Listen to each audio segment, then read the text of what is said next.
პირველი კანონმდებელი 9 აპრილს რუსთაველის გამზირზე განვითარებულ მოვლენებს Facebook პოსტით ეხმიანება. შალო პაპუაშვილი NGO-ების დონორთა პასუხისმგებლობის საკითხზე წერს.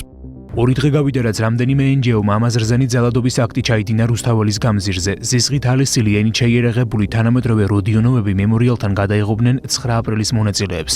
მათ ვისაც ამ დღეს დაღუპულებისთვის პატივის მიგება სურდა.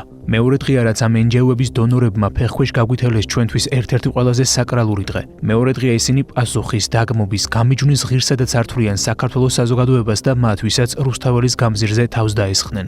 ეს არის რეალურად საქართველოს წინააღმდეგ მიმართული კამპანია, რომელიც უკვე წლებია მიმდინარეობს. მასში ჩართულები არიან როგორც აქტორები ჩვენს ქვეყანაში, ქართველი პოლიტიკოსები თუ სხვადასხვა არასამთავრობო ორგანიზაციები და ასევე აქტორები ქვეყნის გარედან. არ სურთ მათ პასუხისმგებლობა აიღონ იმ დესტაბილიზაციის მცდელობებზე, რასაც ადგილი აქვს ჩვენ ქვეყანაში. სწორედ მათი მხრიდან ხდებოდა დაფინანსება და ხელის შეწყობა ქვეყანაში პოლარიზაციის. იგივე ხდება ახლაც, იგივე ხდება გარკვეული აქტორების მხრიდან ჩვენს ქვეყანაში რადიკალიზმის ხელშეწყობა და დესტაბილიზაციის ინსპირირება.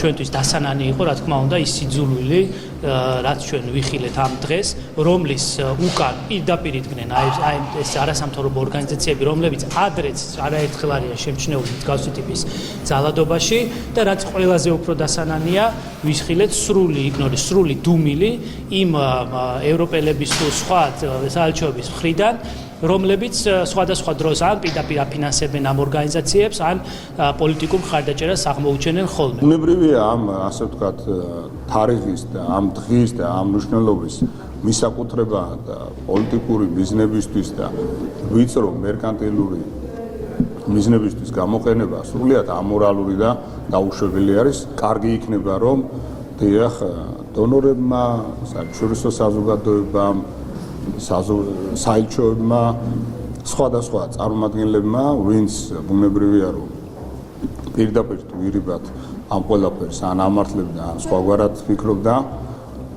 მე ვფიქრობ, რომ საჭირო არის, რომ დააფიქსირონ მკაფიო პოზიცია.